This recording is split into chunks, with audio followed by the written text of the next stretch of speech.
everyone, today we're going to be reacting to 3 Dark Web Horror Stories Animated. This is made by Doctor No Sleep. So, let's start it. I stared at my bright computer screen. My eyes felt heavy, and my fingers trembled nervously with each key press. We'd already been awake for more than 5 days, during which time 28 players had died. "I don't want to die," Lewis typed into the chat. "I'm not so sure you will. There's only the 2 of us left.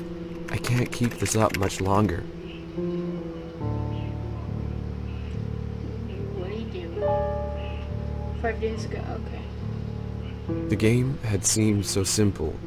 A competition to see who could stay awake the longest, and the winner would receive enough money to last a lifetime. For someone like myself, without a social life nor a job to attend, it was the perfect opportunity. I'm gonna fall for it.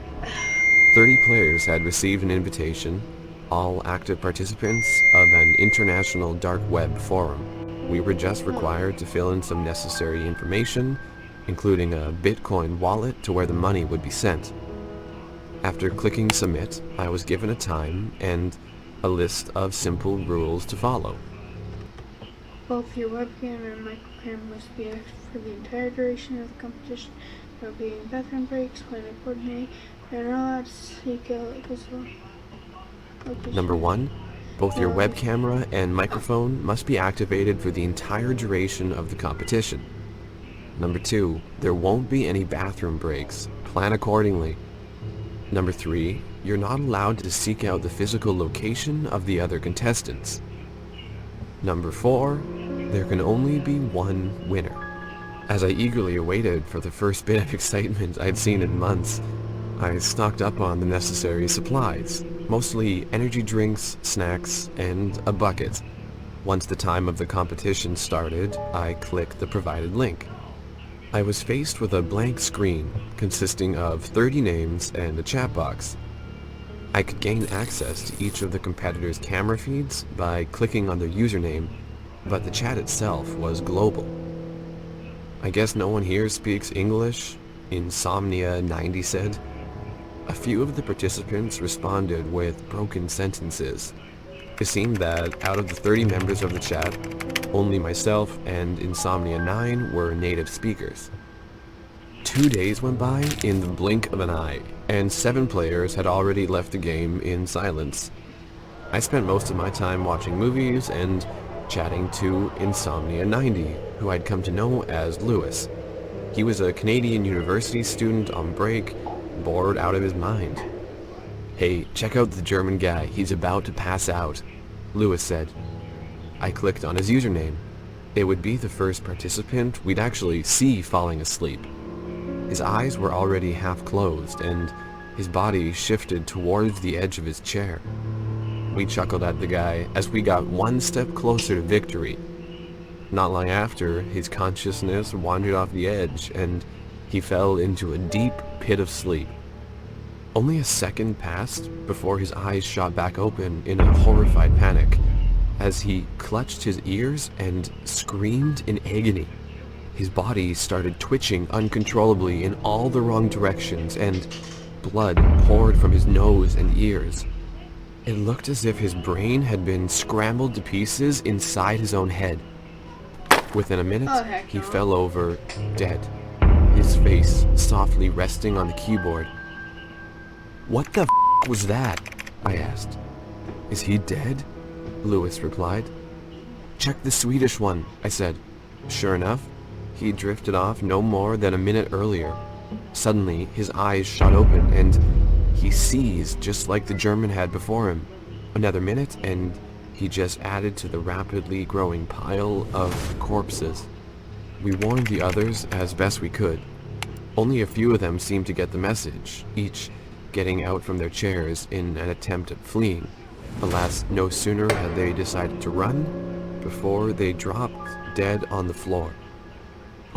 Oh God, we're gonna die, aren't we?" Lewis said. "I guess only the winner survives," I typed back. 3 days passed. During that time, we made numerous attempts at contacting the outside world. Phone calls, emails, messages, they were all blocked. Lewis and I were the only players left, keeping each other awake as we searched in despair for a way out. I already ran out of supplies, so if sleep deprivation didn't get me, dehydration would. Then I noticed that Lewis hadn't spoken in a few minutes. "Lewis, no, wake the I called out to no avail. He had already died. As he left the game, I was declared the winner. 29 people had died, and I was gifted an unfathomable amount of cash. Since then, I've been searching for Lewis's family. Even if they weren't close, I want them to know that he was a good person up until the end. I'm so sorry. I wish it had been me." Wow. What did you say? What did you say? Oh my gosh.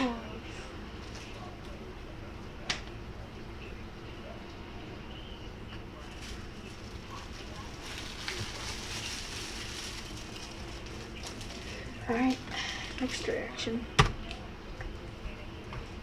My dad was the greatest man I ever knew. He never shied away from helping others and always offered an ear when people needed to talk.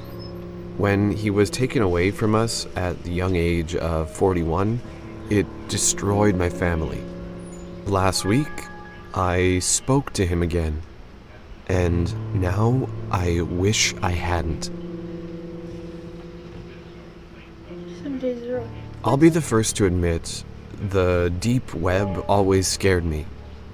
I expected some illegal set of websites for drugs, weapons, and human trafficking.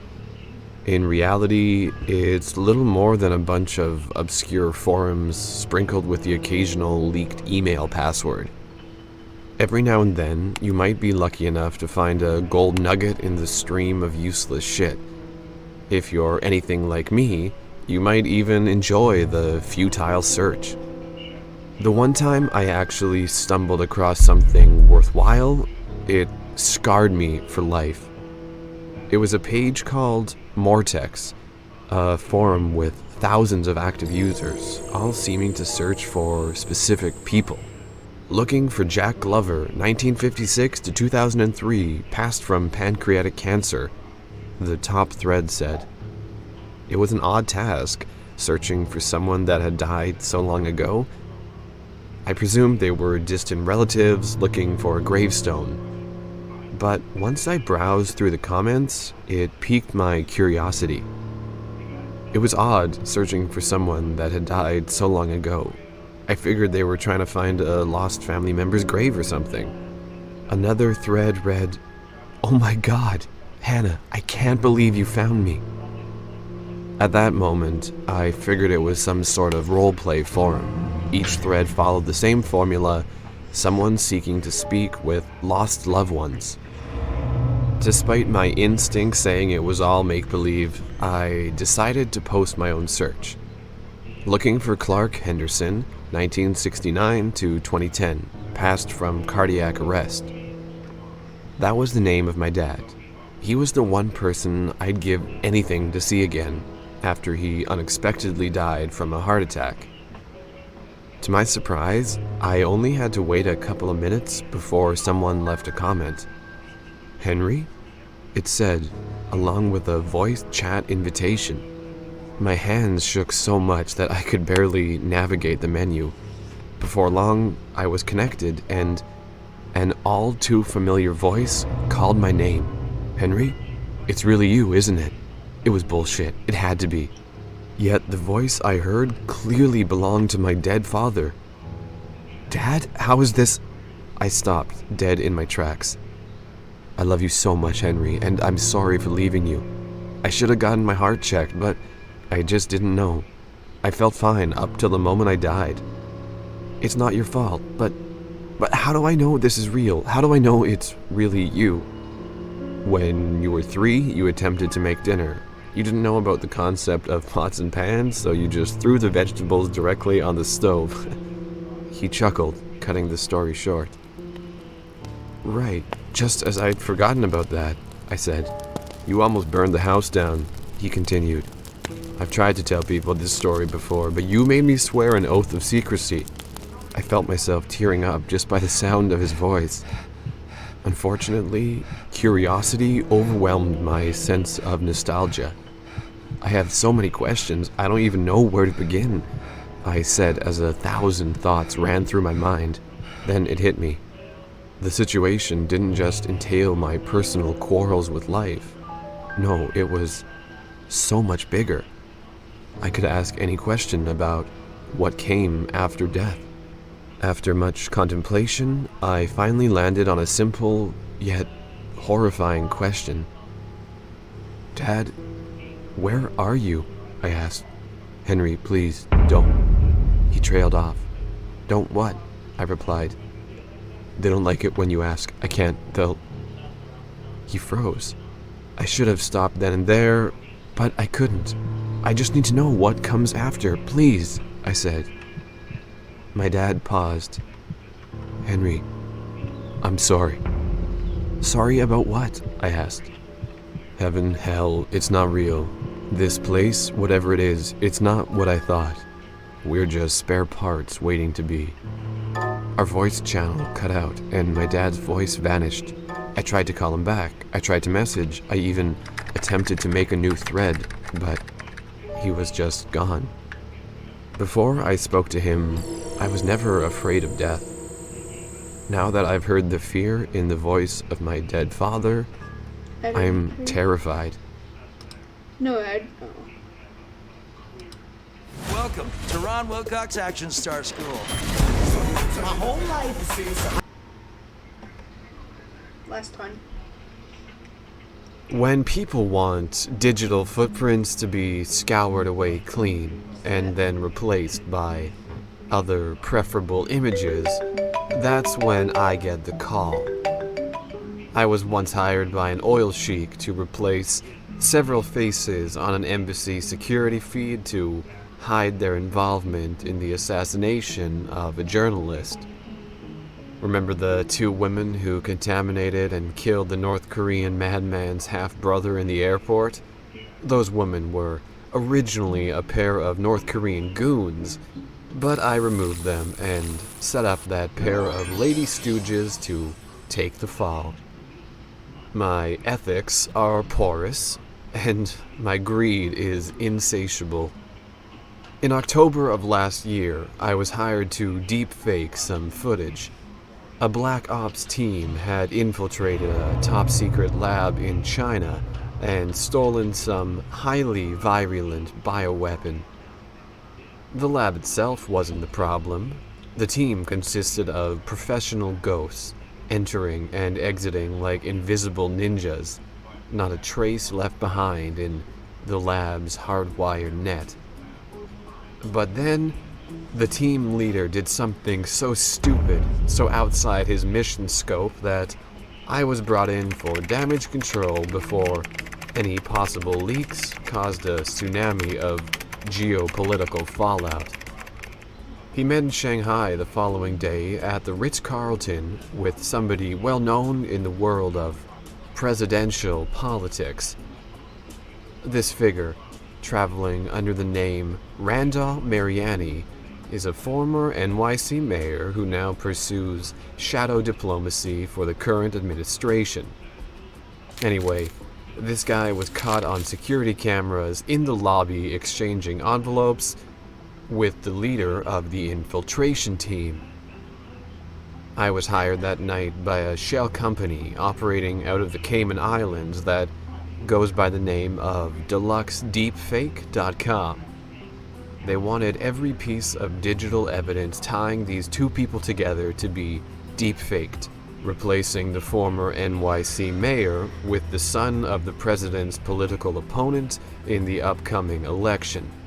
It left a bad taste in my mouth, but the money being thrown at me was enough to buy mouthwash in industrial-sized drums. However, that money never came through, because the moment I finished my deepfake, my computer suddenly fried. From motherboard to monitor, dead. Then the power to my house was cut.